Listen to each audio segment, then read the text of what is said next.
عمال موريتانيا إجتام مندوب حمود واللمان.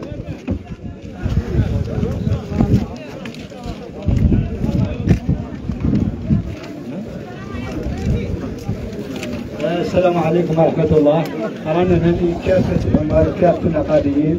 شكرا لوالي الشيخ حاكم الشريف وغادي الشغل العمدة العقيد السابق الوالد العمدة داهي والإمامي والسلطات الأمنية والعسكرية مرحبا بهم. السادة المستشارين والوالي مرحبا بهم. أختار أقول لكم عنا احنا اليوم عندنا ياسر المشاكل نعيشوه أو الخطة يبان ما يوضح الأمور.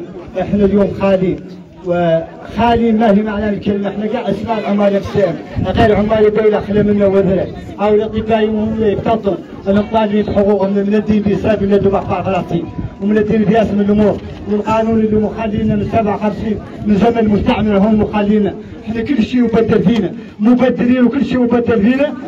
القانون من 57 ما قد مبدل، هاو البرلمانيين ما قد طرحوه اللي طارسين العياط وصامتين يطرحوا يا 57 مفتش لو عندك 57 ما تتغير. انا قلت بس بلغ من رسالتكم. نختار نقول لكم ان احنا كمناديب ما اتينا مناديب، انا نولي الشكر ما جات امس فعلا اداره المصالح البشريه متعامله معانا ثم احترام، نطلق لهم روايه والله شيء قبل غير اعتبار. ثانيه قضيه العداله ما اتت على مستوى حد، هذا سمعوها العمال قال لكم انا مسألة عند الوالي والمفتش ما هي عندهم، نقول لكم ما هي حد عند العدل، العدل هو الخالينا، احنا ما قد تحكم نمشي، ما قد تحكم علينا ولا قد نحكم فينا، ولا قد تحكم علينا. ما قال لكم انا مسألة عند الوالي والمفتش ما هي عندهم، نقول لكم ما هي حد. نطلق لهم روايه والله شيء قبل غير اعتبار. ثانيه قضيه العداله ما اتت على مستوى حد، هذا سمعوها العمال قال لكم انا مسألة عند الوالي والمفتش ما هي عندهم، نقول لكم ما هي حد. عند العدل، العدل هو الخالينا، احنا ما قد تحكم نمشي، ما قد تحكم علينا ولا قد نحكم فينا، ولا قد تحكم علينا.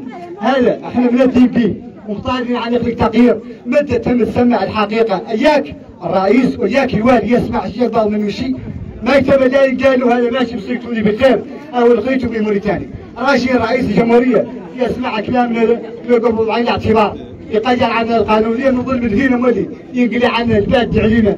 ما دام حد يشكر على عمله وما يشكر حد على عمله، الوالد عدل عمله وما يشكر عليه جاهله، والحاكم كيفه والعمده كيفه والمفتش كيفه ما يشكر، ما يقال له تراك عدل هو جاي ما يعدلوا. غير مولي الدوله تخلي كل حد يعدل عمله، الوالي يعدل عمله ما يمرق الشيطان من التلفون، المفتش ما يمرق الشيطان من التلفون، والمستشار ما يمرق الشيطان، كل حد يعطي ويخلي يعدل عمله. تعود قضيه بسقمه واضحه، الوالي ولا واحد اخر ولا والي اخر لين يعدل عمله دول ينقالوا مرق لا تعرفوه لا ما هو يلا كل حد يخلي بينه مع عمله يعدل فيه، لكن قال فيه، لكن قال هو في قال في القانون يعدل.